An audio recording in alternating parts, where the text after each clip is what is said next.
In this video, we're going to show you how to install a CV axle on your Infiniti G37X located behind the passenger side front wheel. Using a 21mm socket, loosen and remove your lug nuts.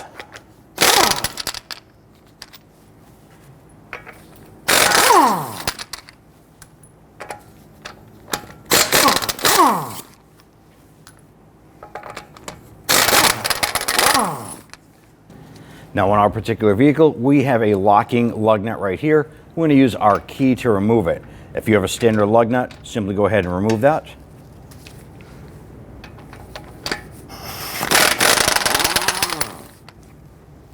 Once you have all the lug nuts removed, remove the wheel and set it aside. Disconnect our sway bar end link from the sway bar and use a 17mm socket on the nut side.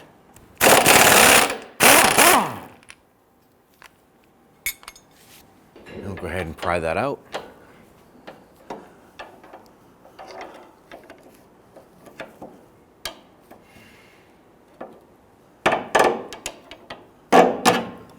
On the bottom here, we have our clevis fork that attaches from our strut assembly down to our lower control arm. This is a 17mm nut with a 17mm bolt head on the other side. Let's go ahead and loosen and remove this nut. Once you have the nut removed off of this here, we're now going to follow it up and we're going to remove the bolt on the top that clamps the strut assembly to the top of the clevis fork. Now right here is our 14mm bolt that goes through our clevis fork, securing our strut in place. Use a 14mm socket to loosen and remove this bolt.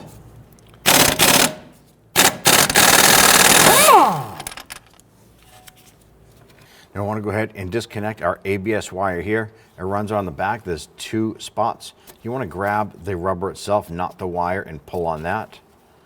Disconnect it there. The one in front of it. And there's one more up front. And then we're going to follow this around the back side of the knuckle. And there's one right on the other side. You're just going to pop out. So there's four little spots. Same style rubber grommet. Pop it out so it is completely free. We want to go ahead and remove our axle nut. In order to do that, we're going to remove the cotter pin going through the center. I'm going to use a pair of cutters to go ahead and grab the tab on the cotter pin here and bend this back out. You might have two of these tabs. Go ahead and tap this out. This is not reusable, so you want to be sure to source a replacement axle nut if you need to. Using a 32mm socket and impact, go ahead and loosen and remove the axle nut. Go ahead and put some weight behind that axle and push that shaft in. Ours is moving pretty freely. Now, if your axle shaft is not moving freely, go ahead and spray this down with some rust penetrant. Put the nut back on.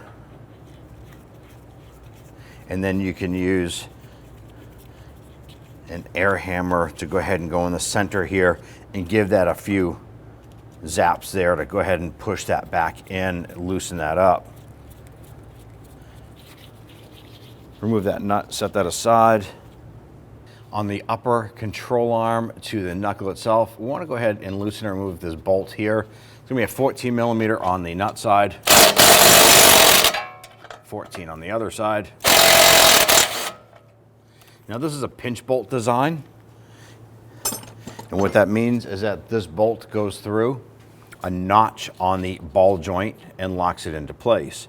So what we want to do is pull down on the control arm. You can actually see that moving inside there. And then we'll work this bolt out. And once this bolt is out, this is just going to pop up and out.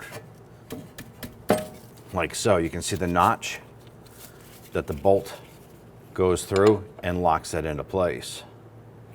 Now as we pull this out, we can go down below to our CV axle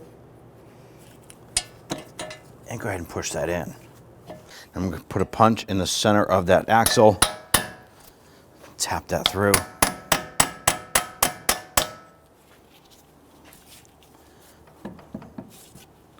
Now we have a flex hose that comes around and goes to this block right here. It bolts to our strut. There's a tab and there's a 12mm nut. I want to go ahead, loosen and remove this nut. By doing this here, we can separate the flex hose union right here, and it's going to allow us to lean this knuckle out far enough to work with that axle. Got to remove that nut and set it aside. Grab that block, slide it off like that. Now I want to go ahead and separate our clevis fork from the strut assembly.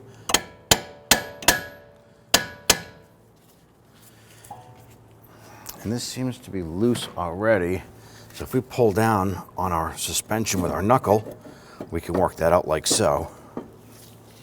This is going to allow us to go ahead and get to the lower bolt, and we can pull that lower bolt out. Might have to tap it with the hammer to work that out.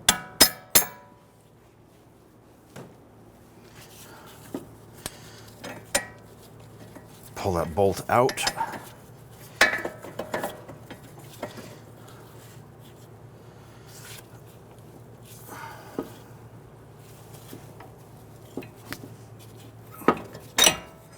And then work that clevis fork out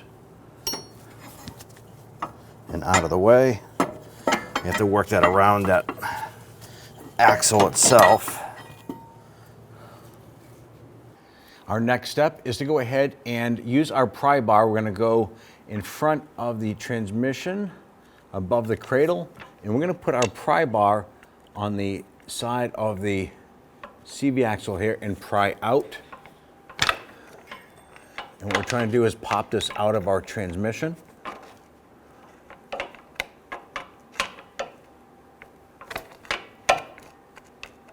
And there it is. With the inboard portion of our CV axle separated or unlocked from our transmission, we can pull down on our knuckle and work the axle out.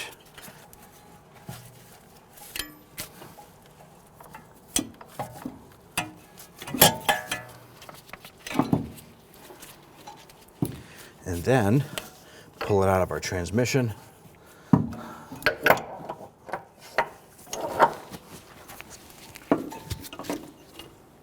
While we have our axle out, inspect the seal here going into the transmission. I'm going to take a clean towel, wipe that down.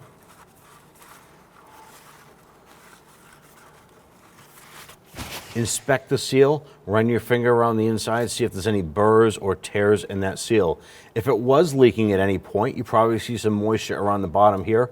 Ours is in really good shape, so we can leave it. If you do have moisture or leaking, replace the seal at this time.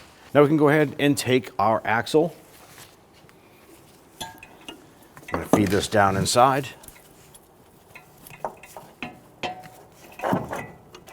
Feed that into the transmission.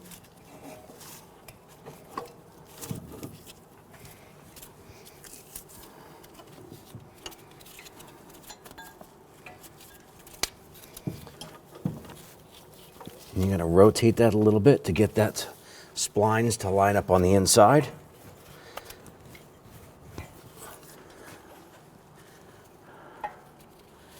Then we're going to take our axle, bend that around and pull our knuckle down. Feed that into the back side of our wheel bearing.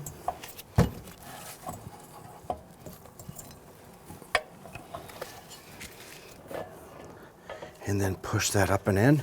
Rotate that axle a little bit to get the splines to line up. And push it through the wheel hub on the front side.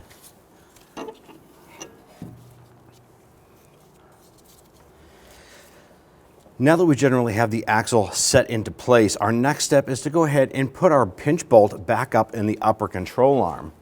I'm going to install our fork.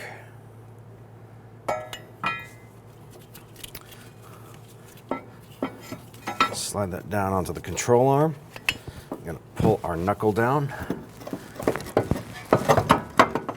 Slide that onto the strut.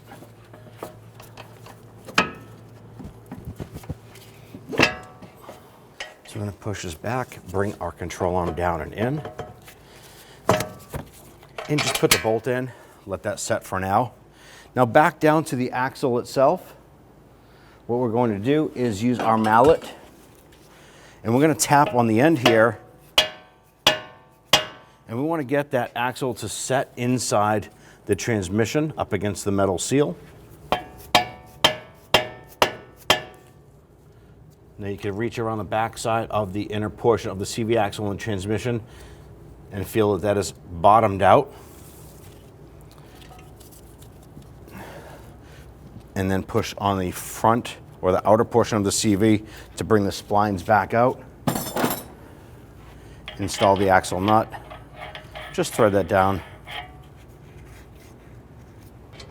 Okay, put the nut on here, we'll snug that down.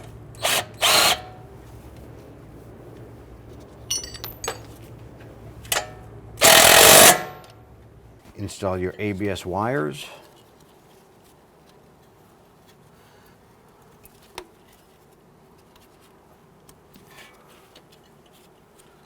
We have 3 here, and it just follows around the back side, and on the back side of the knuckle, pop that into place. Let's go ahead and get our flex hose into position. Install the nut. And let's go ahead and snug that down. Just make sure that's good and tight.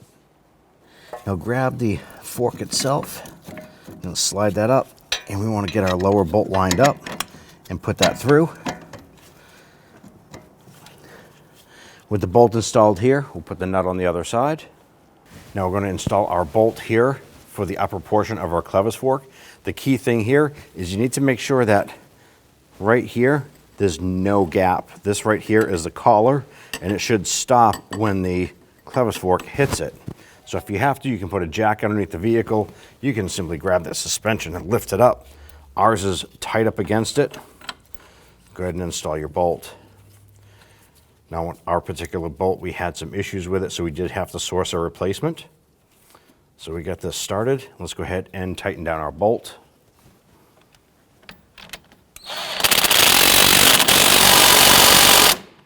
Now we're going to tighten down our lower bolt for the clevis fork to the lower control arm.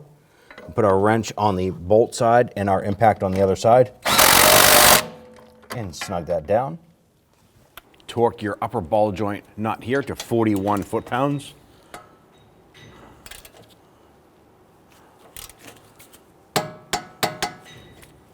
Torque your clevis bolt here to the strut to 33 foot-pounds. Install your sway bar end link. So if you go to install your sway bar end link and it's not going in straight, you don't want to damage the threads. Go ahead and put your jack underneath the sway bar itself. We're going to use our pole jack and slightly raise it up so that this will pop in. Once that's in, go ahead and lower the jack. Go ahead and throw that nut on there. We're going to use a thin 19 millimeter to hold the side and snug that down. Torque the nut down to 46 foot-pounds.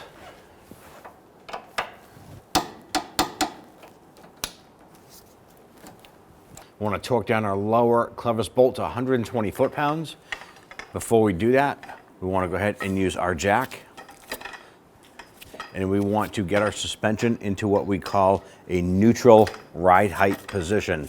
This means that if we had the tires on the vehicle and we lowered it down, the weight of the vehicle would compress that suspension to a neutral ride height. How do we do that while it's lifted?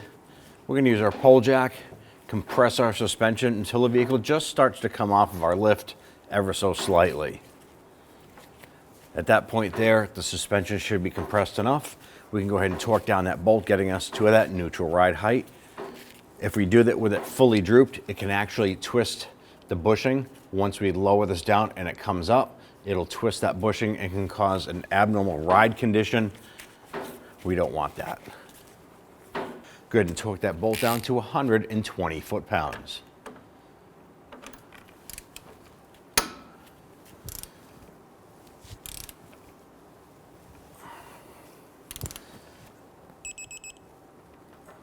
Once it's torqued, go ahead and lower that suspension back down.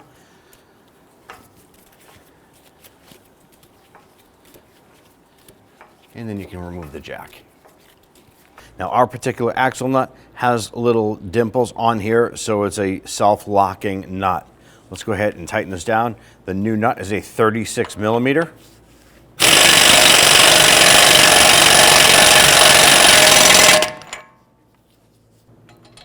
Install 2 lug nuts. These need to be placed side by side.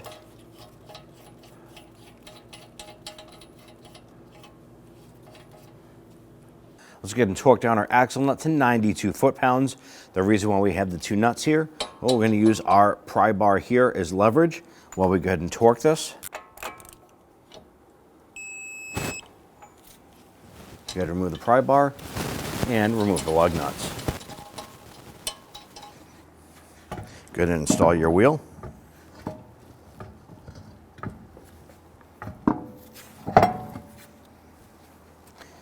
I'm going to go ahead and get all the lug nuts started.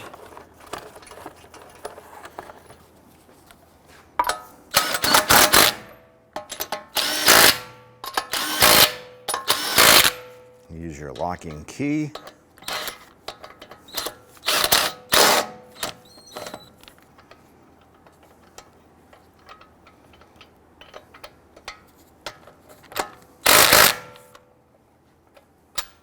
We're going to torque our wheel to 80 foot-pounds. We're going to start with our locking lug nut.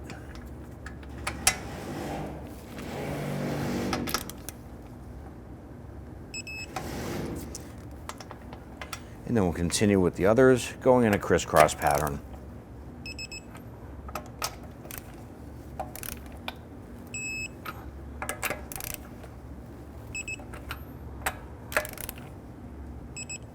And you're all set. When only the best will do, demand TRQ. The only company that lets you view before you do. TRQ is committed to offering the highest quality aftermarket auto parts that are engineered for peace of mind. Thanks for using and viewing with TRQ.